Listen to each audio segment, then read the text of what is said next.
El ciclo inmobiliario en la actualidad. Un análisis realmente personal de cómo yo veo el mercado inmobiliario desde una perspectiva cíclica. Muchas veces hay mucha gente que me pregunta cómo veo el mercado inmobiliario, si es momento de comprar o es momento de vender. Yo creo que es un análisis que hay que ir actualizando muy de vez en cuando y, como no, me parecía interesante hacer este vídeo y explicar cuáles son mis pensamientos sobre si merece la pena invertir ahora sí o no. Pero bueno, no me enrollo más y, como siempre, os dejo con el vídeo.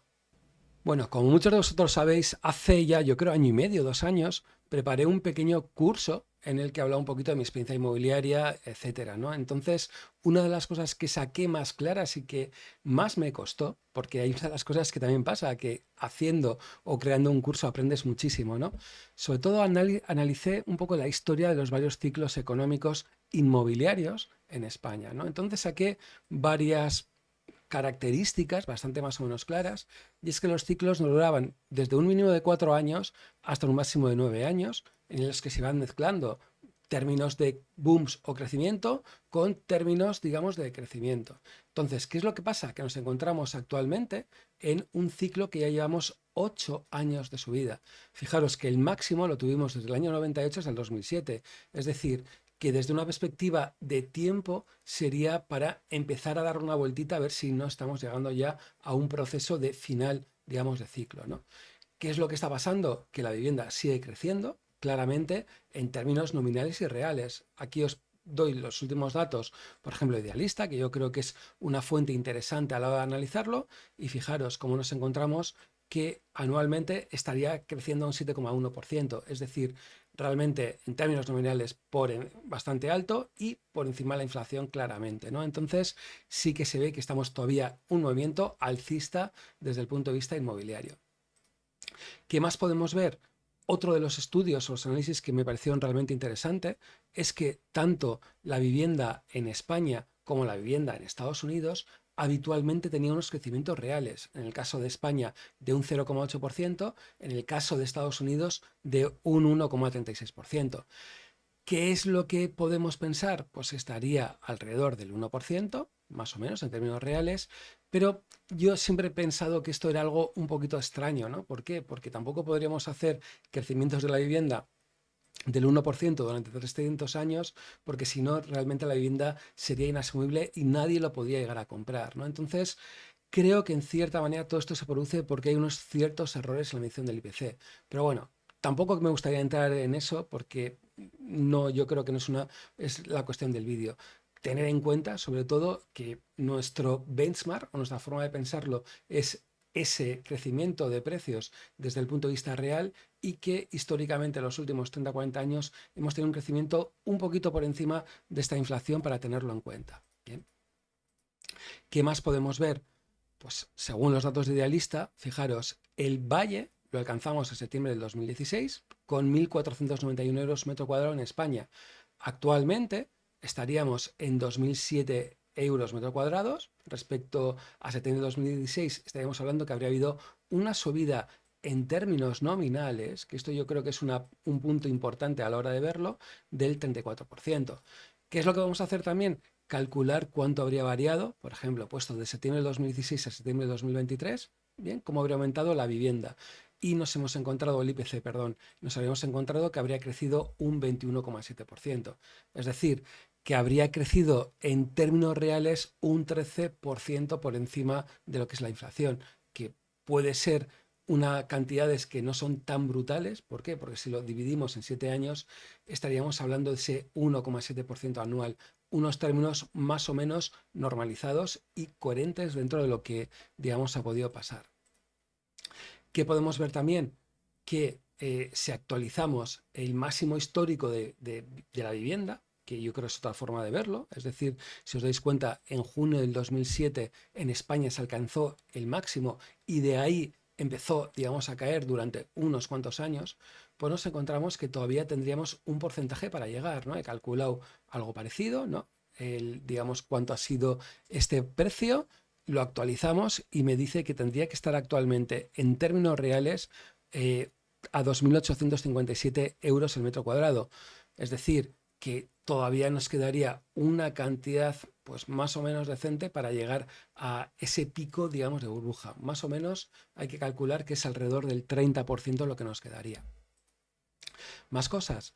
Podemos hacer también unos cálculos con el estudio que nos facilita Idealista y podemos ver que hay algunas provincias que están actualmente en máximos históricos, pero siempre pensando en máximos históricos de manera nominal, ¿no? Lo que siempre os decía, os estoy diciendo en el vídeo, ¿no?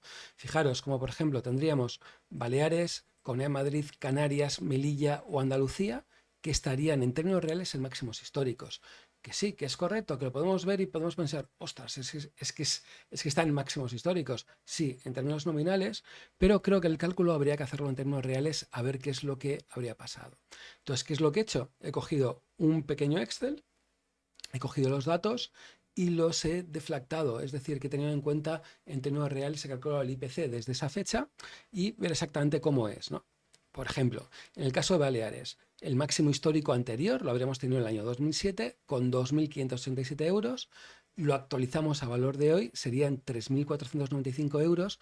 Y fijaros, en Baleares estamos a 4.063 euros. Es decir, que estaríamos por encima en precios, en términos reales, del pico de la burbuja del año 2007. Es decir, incluso podemos ver que estaríamos un 16% por encima de los precios de la burbuja. Hago el nuevo cálculo Madrid, Canarias, Andalucía y nos encontraríamos que sí, que estaríamos en máximos históricos desde perspectivas nominales, pero de términos reales todavía le quedaría un 16% en Madrid, un 15% en Canarias o incluso a Andalucía le quedaría todavía un 26%. ¿Por qué? Porque yo creo que es el cálculo realmente que hay que hacer si está en máximos históricos o no. Sí, en nominales, pero al final lo importante es el tema real, ¿no? ¿Qué es lo que también he hecho? Pues he calculado Euskadi, Bilbao y Vizcaya, ¿no? ¿Por qué? Porque al final yo tengo algún piso en Bilbao y yo creo que era bueno pues aprovechar para calcularlo a ver qué situación está. Hago el nuevo cálculo, fijaros, 3.255 en Euskadi, 3.360 en Vizcaya, un poquito por encima, y Bilbao que estaba por encima, digamos, de tanto Vizcaya y Bilbao. Hago el nuevo proceso, lo deflacto y pongo los precios que hoy por hoy tendríamos según el portal Idealista, que me parece un medio más que razonable para hacer estos cálculos, ¿no? Hago la diferencia respecto al máximo anterior y me da unos números, ¿no? Entonces, fijaros, yo desde el punto de vista de un inversor que tengo algún piso en Bilbao, pues me encontraría que todavía de ese máximo histórico en términos reales estaría un 28%. Es decir, que tampoco tendría una sensación que mi piso estaría sobrevaluado respecto a esos máximos históricos, ¿no? Desde el punto de vista de históricos, ¿no? ¿Qué es también lo que os diría? Pues mucho, mucho cuidado con la inversión en Baleares. ¿Por qué? Porque está en máximos históricos, tanto en términos nominales como en términos reales. Y cuando están estos máximos históricos hay que andarse de verdad con muchísimo cuidado para no tener, digamos, problemas o tener algún susto desde el punto de vista de valoraciones. ¿Qué es lo que yo veo? Que sobre todo la vivienda es un activo que hay que comprar en el momento bajo del ciclo y por supuesto hay que vender en el momento alto del ciclo. ¿Por qué? Porque sobre todo los costes transaccionales son muy elevados. Fijaros que depende de la comunidad autónoma, podemos encontrarnos alrededor del 10% de costes.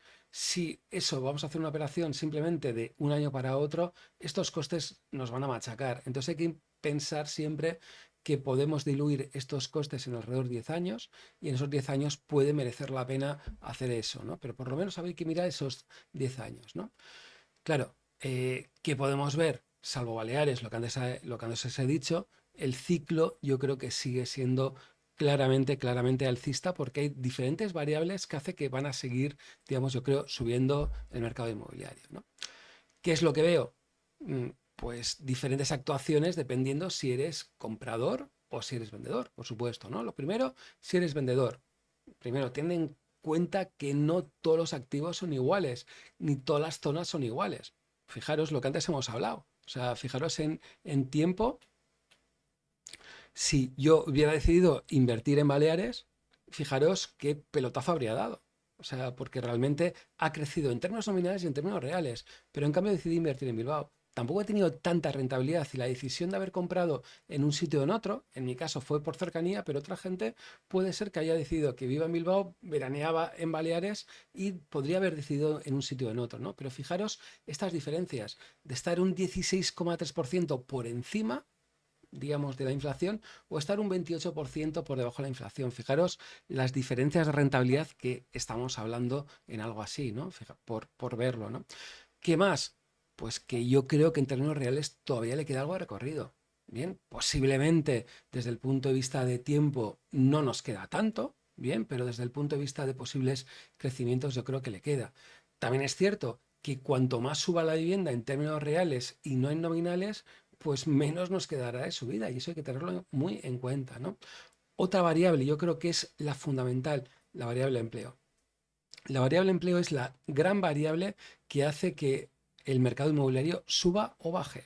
Si hay empleo, hay posibilidades de que la gente decida cambiar de casa, comprar casa, etcétera. Si hay un fuerte desempleo, no cambia de casa nadie y la posibilidad de que alguien compre es realmente complicado. Hoy por hoy la variable empleo es muy positiva para la vivienda. ¿Por qué? Porque en España se sigue creando empleo y mientras esta variable no pinche, la lógica es que merece la pena seguir comprado, es decir, seguir teniendo estos inmuebles.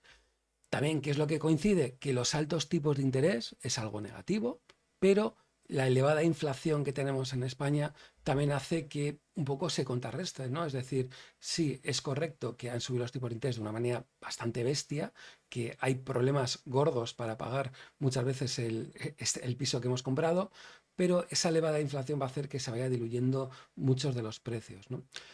Creo que el ciclo, por lo que más o menos he ido estudiando, da más tiempo de lo que parece y a la vivienda, cuando alcanza el pico, le va a costar, digamos, bajar o no haber tantas transacciones, ¿no? Creo que hay que estar muy atentos al ciclo porque bueno, hay que estar atentos, ¿no? Aquí ponía un perro con unas orejas puntiagudas porque leches, creo que hay que estar pensando, ¿no? Hay que estar atentos y pensando que en cualquier momento hay que ladrar, es decir, que en cualquier momento hay que, digamos, vender el mercado inmobiliario. Luego, desde el punto de vista de si eres comprador, porque también hay que pensarlo desde el punto de vista de comprador. Yo, si eres comprador, te aconsejaría mucho escuchar muchos vídeos de Álvaro Guzmán, de Z Valor. Yo creo que son realmente buenos, ¿no? Y hay unas ciertas cosas que al final he ido aprendiendo de él, ¿no? Y es que las grandes compras, sobre todo sean bolsa o sean inmobiliario, hay que comprar cuando la gente tiene que vender. Esas ventas forzadas son la leche, chicos. O sea, cuando alguien vende sabiendo que es una mala venta, es cuando seguro sabemos que es una compra. Si los dos estamos de acuerdo que es una buena compra, entonces es clave que no, que es el momento para comprar, ¿no?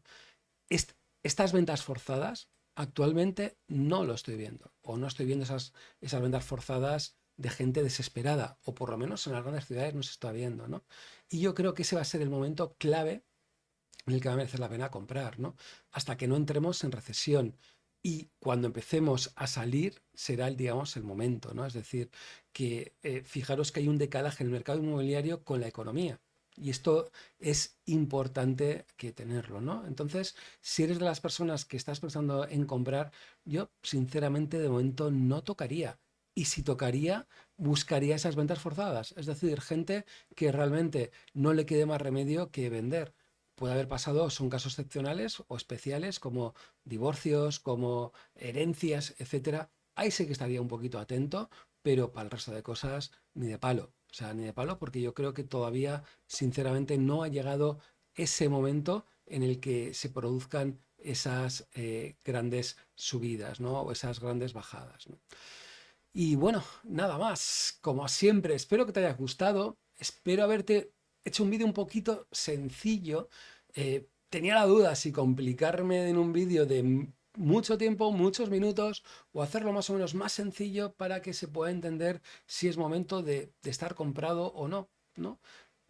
Os dejo un canal de Telegram que más o menos estamos impulsando, en el que sería el Mejores Depósitos Subasteros, es fácil de encontrar. Ya tenemos 1.700 miembros, yo pensaba que iba, no me creía que podíamos pasar de 1.000, ya hay 1.700. Sobre todo me parece un canal interesante desde el punto de vista de gente que pregunta y gente que responde a cuestiones de todo, de fondos monetarios, subastas o yo qué sé, negociación de hipotecas, etcétera, y me parece algo totalmente recomendable. Pero bueno, nada más y nos vemos en el siguiente vídeo.